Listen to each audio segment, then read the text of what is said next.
Welcome to this video. Today we're taking a look at some kit. It is the maudio Air USB audio interface.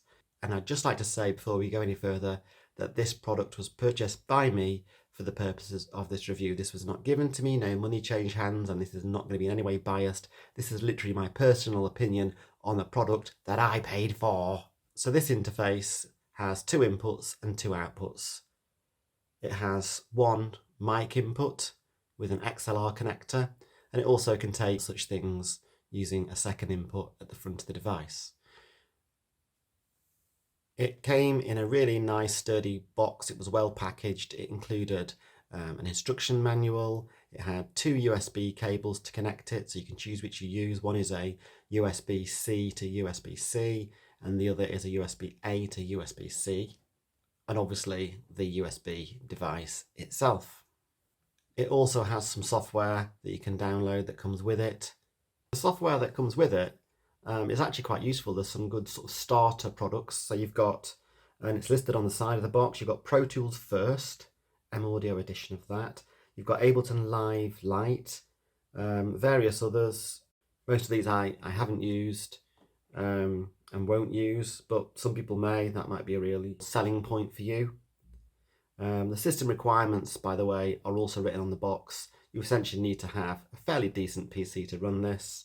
It also is supported by macOS. So yeah, let's have a little look at the actual interface itself. So as I said, it's got two inputs. The first one, input 1, is a microphone and line input. It's a dual purpose input, and you can locate the connector on the back there. The second input is on the front with the little guitar logo there. That's a 1/4" jack input. This central knob, it has to be said, is super smooth. Look at that, I love it.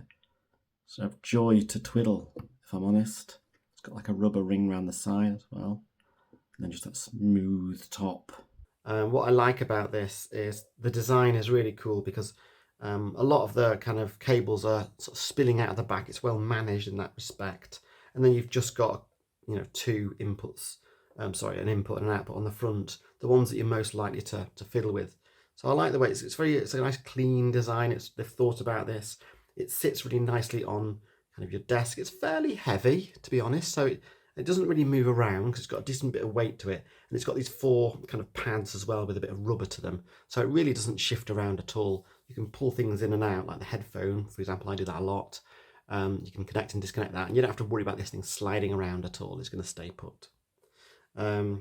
It's nice and black and sleek. The design's good. On the back, let's continue. We've got the main left and right output if you are connecting this device to, say, some speakers. And you've also got the USB-C connector as well there. Going back to the front, we've got 2 level controls for the 2 inputs.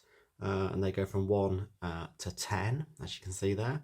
You've also got a visible LED kind of level monitor, which is really useful. I find that's really handy. It's always good to have lights, isn't it? Especially if you're working in the semi-dark like I do. One last thing to mention, which I didn't mention earlier, it has phantom power as well that you can toggle off and on using this knob down here. I'll come back to the one in the middle in a second. On the right, we've then got, you can choose whether you're basically using a full USB signal or a direct signal, and you can move this as well to have any kind of blend in between the two, which is quite nice. And then on the right of that, you've got the headphone output level, which again is useful to be able to adjust that easily at the front. So yeah, onto the middle knob. I, for a long time, was using this connected to my computer. I was actually monitoring on headphones, and I was kind of moving this, and I was thinking, this doesn't appear to be making any difference.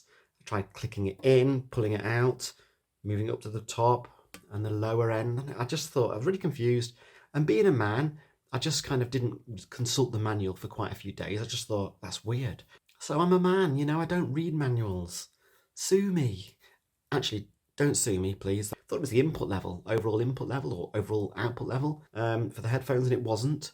And obviously when I did kind of swallow my pride and look at the manual, I found out it's actually the overall output levels for the speaker outputs. Because I wasn't using any speakers, it wasn't affecting anything. That's why it wasn't sort of doing anything. I felt a bit stupid after that. But just so you know, that's what that does. And if you're not connecting this up to any speakers like I wasn't, then you really don't need to worry about it. Okay. So I bought my device. I think I got it in a sale on Amazon for $69.99. It was reduced just before Christmas. But I think normally they retail closer to £99, something like that. I think it's good value for money.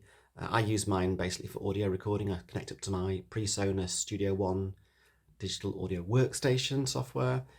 It works really nicely, but obviously, you can use it just as your main sound card on your PC if you like. If you haven't got a sound card, or if you've got a poor onboard one, you could just use this instead. But I'm really happy with it. I think it's a great device. Hopefully, this has helped you if you're considering buying one of these. Come to a conclusion either way. So thanks for watching. See you next time. Bye for now.